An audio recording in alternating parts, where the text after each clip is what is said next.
I ask about the reception on the streets of Doha and Riyadh because I wonder about the everyman. But what really matters is how this affects the everyman, the middle America, the streets of the U.S. You're watching now as President Trump has just ended his state dinner in Qatar. They're coming out of that. You can see President Trump.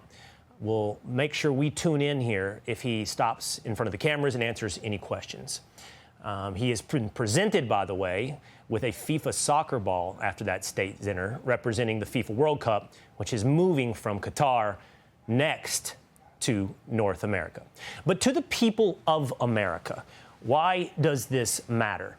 Let's dig a little deeper here into some of the issues when it comes to making deals in Qatar. I got to thinking, and many people have said to me, hey, have you ever looked into what the influence and investment is of Qatar here at home in the United States? So let's head over to the wall and see if we can put some information, some visuals, and some context behind maybe this business and the influence of, in particular, the Qataris.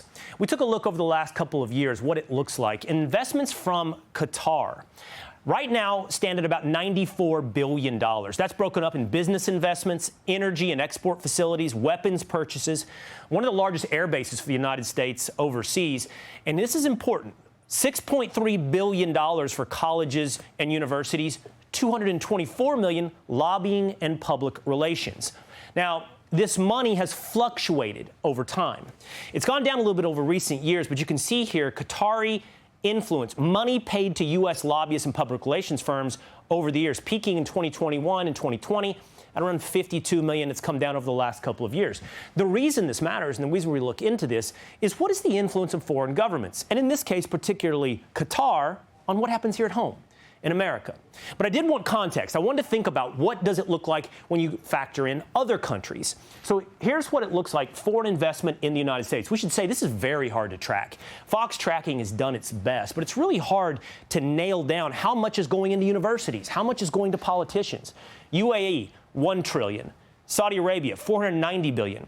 Qatar, $93.7 billion. Israel, $24 billion. A lot of talk about the Chinese. They influenced and invested in America a lot through the 2010s. It's gone down. It's just about $7 billion for the Chinese. So all of this is important. These business deals being made with the Qataris, with Saudi Arabia. It does promise perhaps a brighter future with countries in the Gulf. But should we be concerned? Should we be paying attention to what it also means for influence at home right here in America? Let's discuss this with the host of the Ben Shapiro Show. Ben Shapiro joins me now. Ben, it's always great to see you. Thanks for being here.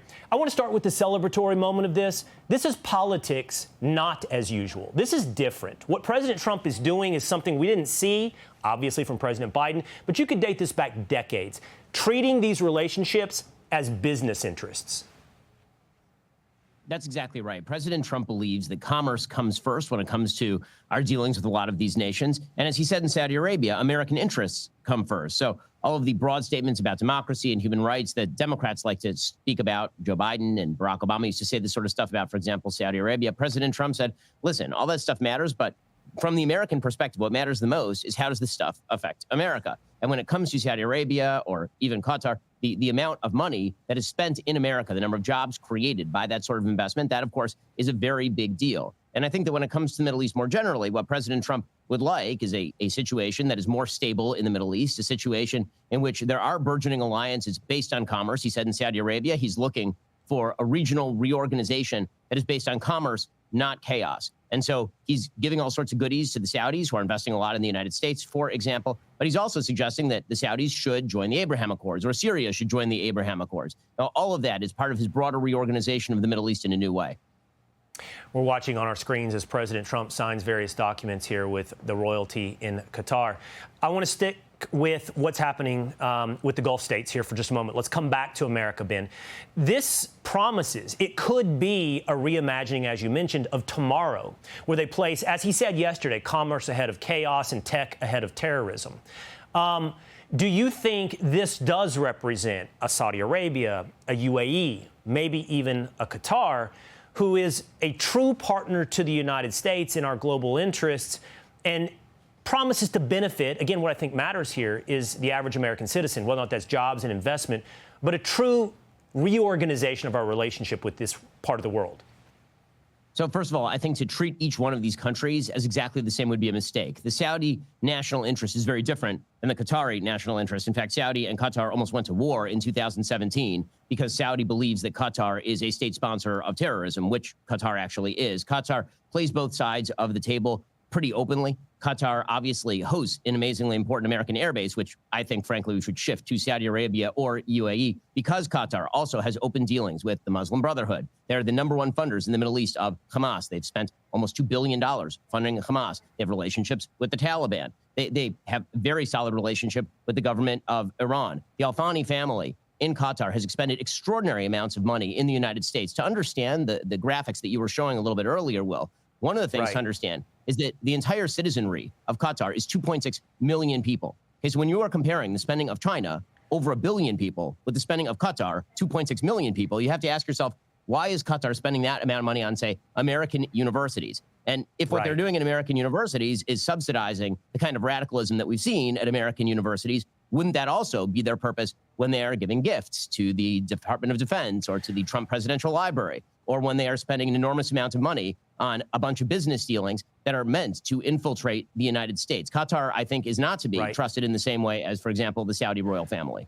Well, that is my last question for you, Ben. I think it's always the question we have to remind ourselves when we are talking to an American audience, but not just that, when we're talking about an ideology, what has taken precedence, which has reached the apex here in America, which is serving America first, American politicians serving America first. And I do wonder, while we celebrate this new partnership, all of this, perhaps reimagining of what's happening in the Middle East, is there a price? And I think there are critical questions to ask and be careful about here. As we put up on the board here, that's a lot of investment. We're focused on the Qataris here. There's a lot of countries up on that board, from China to UAE, other countries who have invested a lot in America. And the question is, what are they looking to get out of that beyond economics? I think that's right. When you're looking at lobbying, that, for example, is a different thing than investment by firms that are located in these various countries. If you're looking at Qatar, Qatar is just the royal family. I mean, the only big moneymakers in Qatar are the royal family. The same thing essentially holds true in Saudi Arabia. These are not countries that are having free-flowing, free enterprise in their own countries, and you have sort of private enterprises investing in the United States. You essentially have royal family backing sovereign wealth funds that are directly investing. And so that's a level of direct control that doesn't apply to some of the other countries that you've talked about. Right. And obviously, I think for the average American, you need to understand the role that all of these countries play in lobbying and American politicians, but notably the soft power they're playing in funding American universities. That's how it comes back home, all of this complicated relationship. All right, Ben's going to stick around with us. Hey, it's Will Cain. Click here to subscribe to the Fox News channel on YouTube. It's the best way to get our latest interviews and highlights. And click to subscribe to the Will Cain podcast for full episodes right now.